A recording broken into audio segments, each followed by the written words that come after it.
Ano po yan, yung mga kinikita nyong kalakal, yun yung pinapadala nyo sa kanila? Nag-ipon lang din ako pa piso-piso. Inaalkansya ko, nakaipon ng 3,000 may kada piso-piso. Tapos yun yung pinapadala nyo sa kanila, ganun lang? Ganun lang. Eh, si ma'am, paano nyo mabuhay yung bata kung ganun lang? Hindi, may naglalabada rin naman sila. Yun ang kinikita niya, tulong dun sa pambuhay ng mga anak niya.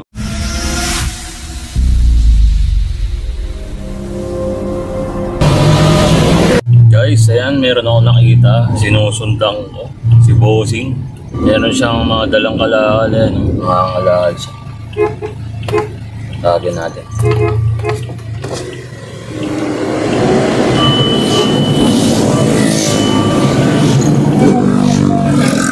Ano po kasi, Bossing, papatulong po sana ako sa inyo kasi ang sakit ng paa ko eh. Hindi ako makababa ng sasakyan. Meron po ako kasing Chicken Joy dito sa pangalawang door. Papakuha ko lang po sana. Okay lang po ba? Nakuha ko po yung Chicken Joy ko. Sige po. Ayan, okay po. Bossing, pasok po kayo. Sige, pasok po kayo. So, lapag niyo po muna dyan yung bag niyo. Ayan, sige po. Okay lang po yan. Sarado niyo po yung pinto. Ngayon, Bossing, ito pong Chicken Joy na to, sa inyo po yan. Okay po, yan. Bukod po doon, bibigyan ko pa po kayo ng flashlight. Ayan, para sa inyo po yan. Okay, thank you. Ngayon, Bossing, kung nabigyan ko po kayo ng Chicken Joy at tapos ng flashlight, hindi pa po yan dyan nagtatapos. Ngayon, meron lang po akong pa-challenge sa inyo. Kapag masasagot nyo kada isa doon sa pa-challenge ko, mananalo po kayo ng 1K. Okay po ba yun? Ang unang tanong ko po, ano po bang pangalan ninyo? Wilfredo. Wilfredo. Okay, 1,000 po yan. Akin na po yung pangalan ninyo, nabili ko na yan. Napangiti ko rin si Bossing, no? Ipilido, ano po ba yung ipilido nyo? Damios. Damios? Ipilido nyo yan? Akin na rin po yan, ha? Nabili ko na yan. Ipilido po ng nanay ninyo? Flores eh. Flores? 1,000 po yan. Akin na rin yan. Wala na po kayong pangalan, okay lang po ba yan? Eh, alam niyo po ba edad ninyo, Bossing?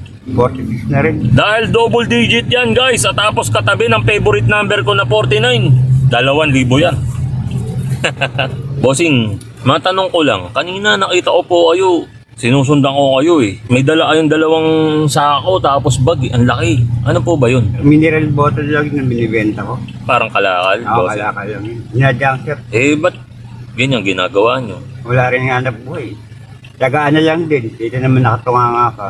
O gano'n nyo na po katagal ginagawa yan? May 1 taon na rin may 1 taon ba? Dati po, ano po bang trabaho nyo dati? dahil sa extra rin yung contractor. Construction? Pero tigasan po ba kayo dito sa Maynila rin? Hindi ako sa barangay 28. May asawa na po ba kayo? Meron na rin nasa probinsya. Saan pong probinsya? Yung Nueva Uy, ba't ayaw nyo umuwi dun? Minsan may grasya sa kali yan. Nakauwi po kayo ron. Nakaka-uwi. Ano po bang pangalan niyang asawa ninyo? Michelle. Michelle? Akin na rin po yung pangalan lang. Pero asawa niyo pa rin siya. 1,000. May anak po ba kayo? May 3. 3? O sige, bayaran ko 3,000. Akin ni anak ni Bossing, no? Pangalan lang. Kung umuwi po ba kayo doon sa probinsya niya, magkano? 100 pa rin yung pamasahe. 300? Ito, bibigyan ka tayo 1,000, Bossing. Back import na yan, sobra na kung 300. Diba? May pangkain na, no? Magpahinga po kayo. Puntahan niyo yung pamilya ninyo. At least makasama niyo po yung asawa niyo at anak niyo. Eh, paano po yan? Yung mga kinikita nyong kalakal, yun yung pinapadala niyo sa kanila?